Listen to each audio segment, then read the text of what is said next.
Terre, du temps où les dinosaures peuplaient une planète à la végétation luxuriante.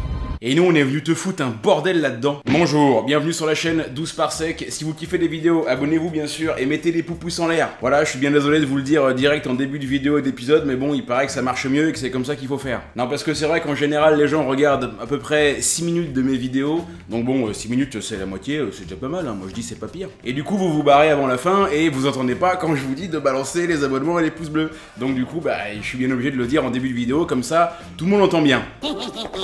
Troisième épisode sur la série Les planètes du système solaire, et qui dit troisième épisode dit troisième planète, j'ai nommé La Terre. On va donc parler de notre belle planète bleue, qui est quand même la meilleure planète du monde. Et on va le faire maintenant. Alors, la Terre.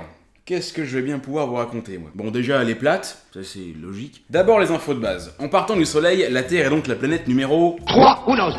Et c'est la plus grosse et la plus massive des 4 planètes telluriques. Et je vous avais dit qu'on était les meilleurs. Déjà, on est les plus gros, donc forcément, on est les meilleurs. Et des 4 planètes telluriques, c'est également la plus jolie. Regardez-moi cette belle planète, là, pleine de couleurs, là, pleine de vie, là, alors. Non, c'est vrai que bon, si on aime le bleu, par exemple, moi je sais que le bleu, c'est ma couleur préférée. Sur certaines personnes, ça rend vraiment très bien, hein. Il y en a qui le portent vraiment bien, c'est très joli, hein. Bon, ça dépend aussi, il y en a qui ressemblent à rien. C'est donc une planète tellurique, bien sûr, puisque tellurique, ça vient de tellus, qui veut dire terre, hein, en latin, hein, donc terre, tellurique, il y a un rapport. Bon, tellurique, maintenant, vous savez bien ce que ça veut dire, une planète faite de roches, hein, de cailloux. On pourrait même dire de silicate, plus précisément, puisque caillou est un terme scientifique assez peu précis. Et également de fer, hein, qu'elles sont composées les planètes telluriques. Le noyau est en fer. D'ailleurs, en passant, j'ai lu il y a quelques jours, on vient de découvrir une nouvelle planète qui serait quasiment entièrement métallique. C'est-à-dire que elle est tellement proche de son étoile, elle est encore beaucoup plus proche de son étoile que Mercure chez nous l'est du Soleil. Donc elle s'est fait souffler complètement toute son atmosphère, en tout cas sa surface, voilà, faite de roche, et il resterait plus que le noyau en fait de fer, de métallique. Vous imaginez si Magneto il va là-bas? C'est open bar, le mec il fait tout ce qu'il veut quoi. Ce serait comme la Reine des Neiges mais avec du métal, ce serait assez balèze. Il y a un article qui en parle beaucoup mieux que moi, je vous l'ai mis dans la description. D'ailleurs en parlant du noyau de la Terre, faut savoir qu'il est ultra chaud, hein. Je sais pas si vous le savez, je vous le dis. Il fait environ 5000 degrés au centre de la Terre, c'est-à-dire c'est quasiment égal à la surface du Soleil. Pas à l'intérieur du Soleil, hein. C'est pas la même chose, hein. À l'intérieur du Soleil il fait beaucoup plus chaud, il fait des millions de degrés. Bah oui, que ce soit pour une étoile ou une planète, il fait toujours beaucoup plus chaud au centre à l'intérieur qu'à l'extérieur, c'est normal. Ouais, il fait toujours plus chaud à l'intérieur qu'à l'extérieur. C'est comme dans un four ou c'est comme dans un... Oui. Et la Terre, c'est bien sûr une planète très particulière, puisque c'est quand même la seule du système solaire, peut-être même de l'univers, à abriter des millions d'espèces vivantes différentes. Dont une principale, bien sûr, les trous du cul. Les humains, pardon, les humains, enfin, les trous du cul humains, c'est un peu, voilà, comme disait Jules. Ça résume bien la situation. Et ça en fait une planète qui déchire sa race. Ou pas, hein, d'ailleurs. Hein, il pourrait être très bien que les planètes qui abritent des espèces par millions se comptent par milliards. Hein, tant que ça? Bah oui, puisque si vous faites un petit calcul rapide, on a à peu près 200 milliards d'étoiles dans notre galaxie. On sait que 80 à 90% d'entre elles doivent avoir minimum une planète tellurique, voire peut-être même 2. Vous avez ensuite à peu près 200 000 galaxies pour l'instant, donc vous faites un calcul. On va pas le faire, hein, le calcul, j'en ai foutrement aucune idée, mais ça fait quand même beaucoup de planètes potentiellement habitables. Alors comment ça se fait que la Terre soit a priori la seule planète à abriter la vie? C'est quand même une question qu'on se pose depuis quelques siècles. Ça c'est clair. Et bah ça mes petits potes, ce serait tout simplement, enfin c'est jamais simple, mais en partie parce qu'elle se trouve dans la fameuse zone habitable. Mais comment vous voulez dire? La zone habitable, vous avez forcément entendu parler de ce truc-là, vous allez pas me dire que vous avez jamais entendu ce terme. Bah c'est pour ça que je vous demande. Oui, la zone habitable, c'est en quelque sorte une zone autour de l'étoile dite tempérée, dans laquelle il fait ni trop chaud ni trop froid, pour que la température de surface d'une planète puisse accueillir de l'eau liquide. Et je me dois d'insister sur le mot liquide, hein. Donc je vais le faire. Liquide! C'est-à-dire que si la planète est trop près de l'étoile, bah il fait trop chaud, donc l'eau peut s'évaporer, on peut éventuellement la retrouver à l'état, mais ce sera gazeux forcément. Et si la planète est trop loin, bah forcément il fera trop froid, et s'il y a de l'eau, ben elle gèle et on la retrouvera à l'état solide. Et comme a priori l'eau est un très bon élément pour créer la vie, et ça c'est officiel, je veux dire, on le sait, c'est expliqué, démontré dans de très grands films scientifiques par exemple, très sérieux comme celui-là. Sers-toi de l'élément qui donne la vie. c'est l'eau. Et que chez nous, l'eau liquide, bah, y en a quand même à foison, hein, les océans recouvrent juste 71% du globe, ça veut dire à peu près les 3/4 de la planète, et on est à peu près sûr qu'il y en a au moins autant dans le manteau de la planète, c'est-à-dire à une profondeur de entre, je sais pas, 300 et 500 km, il y a aussi entre une et a priori même jusqu'à 12 fois la totalité de tous les océans de la Terre. Donc de l'eau liquide, on en a quand même un petit peu, et c'est pour ça que la vie a pu se créer, parce qu'il faut savoir que l'eau liquide bah, est un milieu très dense, évidemment beaucoup plus dense que l'air, et ça favorise le contact entre les atomes, les molécules, ça développe leur interaction, et après, bah, au fur et à mesure, voilà, ça prend des plombes, et puis ça crée des trucs. Alors par contre, l'eau liquide, c'est une condition nécessaire, bien sûr, pour créer la vie, et aussi pour faire un bon pastis, mais c'est absolument pas suffisant, il faut autre chose aussi, il faut de l'anis. Eh, sinon votre verre de pastis, il a pas de goût, il a un goût de flotte, je veux dire, c'est dégueulasse. En tout cas, c'est pas parce qu'il y a de l'eau qu'il y a forcément de la vie, enfin peut-être, mais peut-être pas. Et inversement, c'est pas non plus parce qu'il n'y a pas d'eau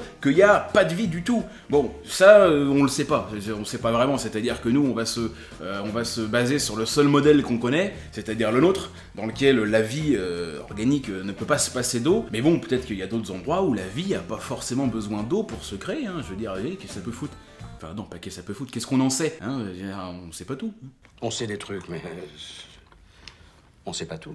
Et c'est pareil, la zone habitable, bon, c'est très bien, mais c'est pas non plus parce qu'une planète est dans la zone habitable qu'il y aura de la vie. Je veux dire, vous prenez Mars, par exemple, bah, Mars, elle est aussi dans la zone habitable, hein, bah, a priori, il n'y a pas tellement de vie dessus, je veux dire, on n'est pas à l'abri de découvrir un truc un jour, mais ça a pas l'air très animé actuellement, hein, ça ressemble plus à Tatooine qu'à Coruscant. Mais techniquement, on sait pas, peut-être qu'il y a quelque chose et qu'on découvrira un jour une forme de vie là-dessus qui ressemblerait à...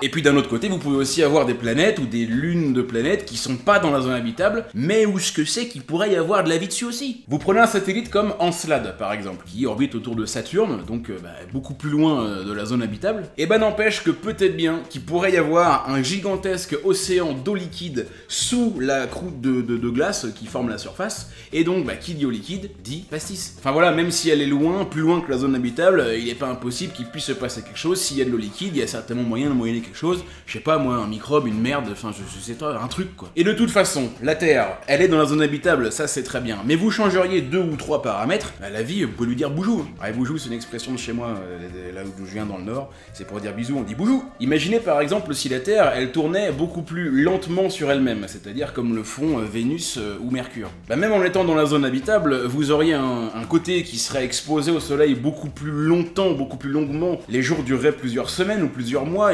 la surface aurait pas le temps de se rafraîchir, donc on se ferait bien cramer la gueule.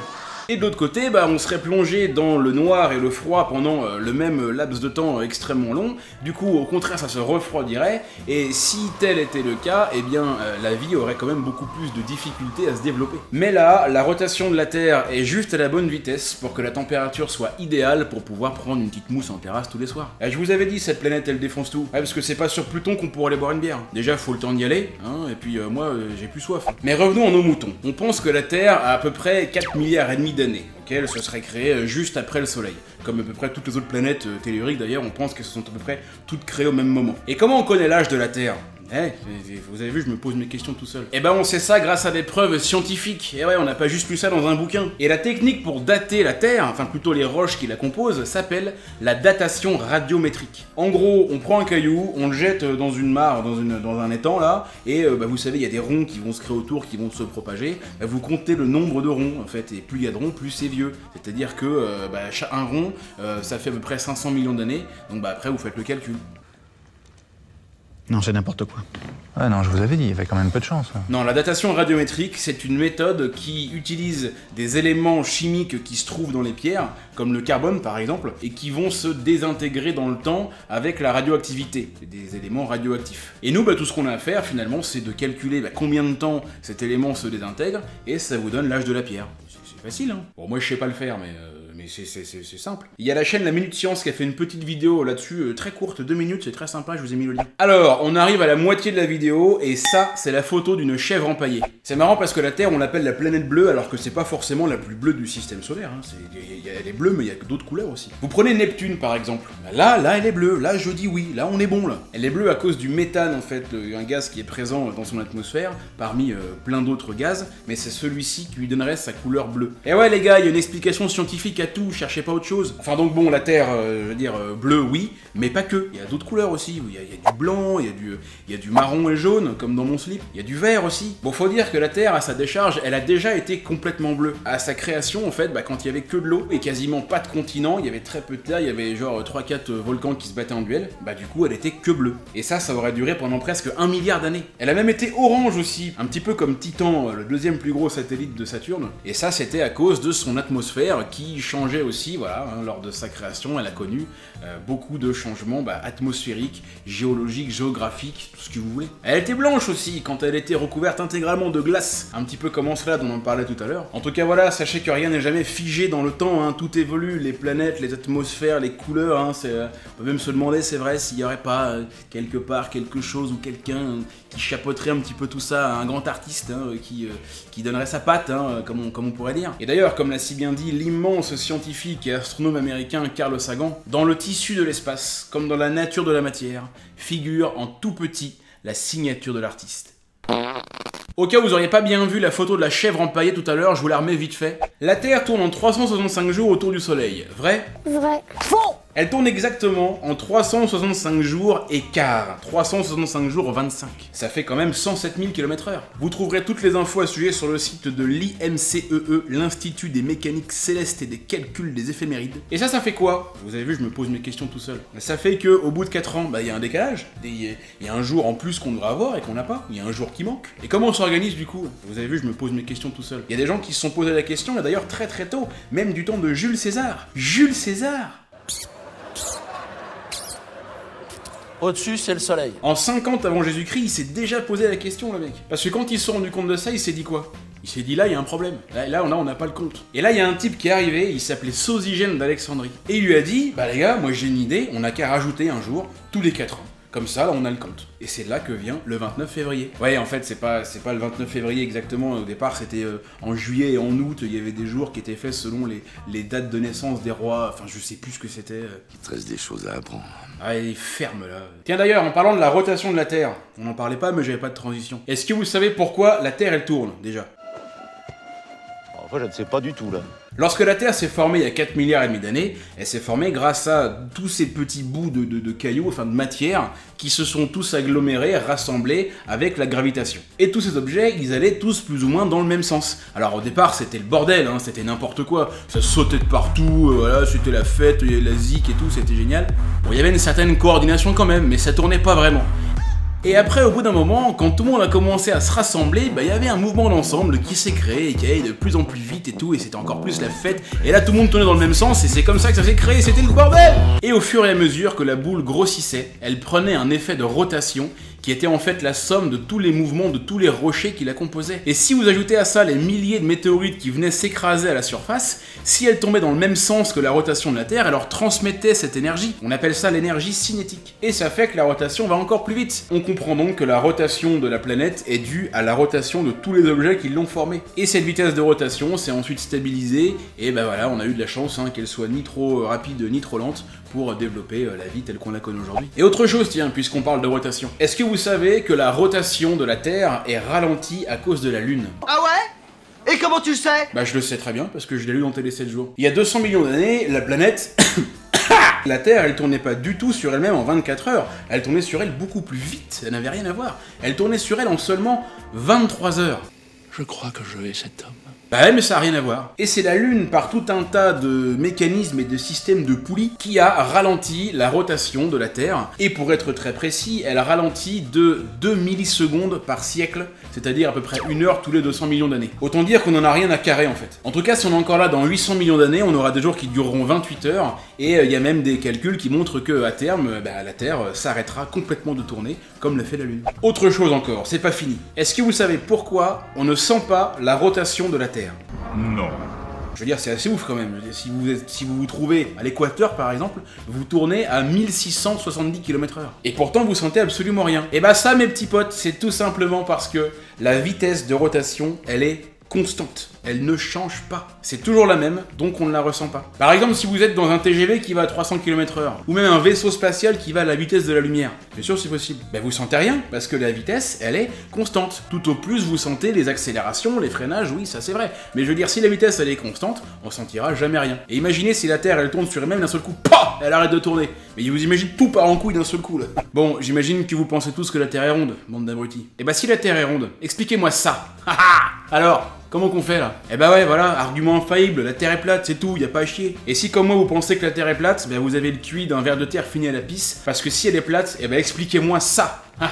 Hein? La courbure du terrain là, comment vous expliquez ça si la Terre est plate? C'est pas possible. Vous voyez bien que la Terre est ronde. Alors en fait, mes très chers amis et abonnés, si c'est pas le cas, abonnez-vous, la Terre est pas exactement ronde, elle est ce qu'on appelle ellipsoïde. C'est-à-dire que c'est une sphère qui est pas complètement ronde, mais un peu aplatie au pôle. Par exemple, la distance entre le centre de la Terre et la surface, c'est pas le même partout. Ça varie des fois de quelques dizaines de kilomètres. Mais comme vu de l'espace, on voit quelque chose de bien rond et bien lisse, on arrondit les angles en disant que bien sûr la Terre est ronde, mais elle est pas totalement et complètement ronde à la perfection, elle est ellipsoïde.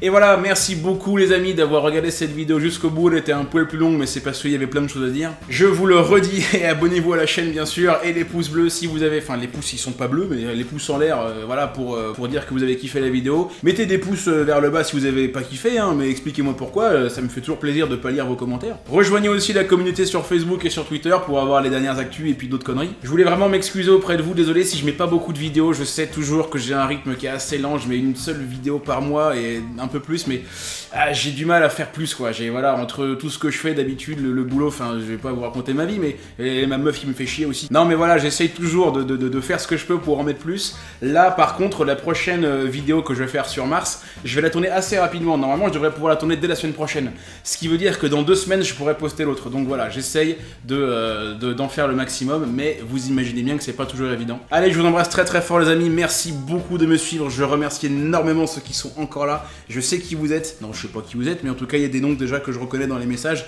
et ça me fait kiffer. Je vous dis à très bientôt pour un nouvel épisode, c'était Yann Solo sur 12 Parsec, ciao.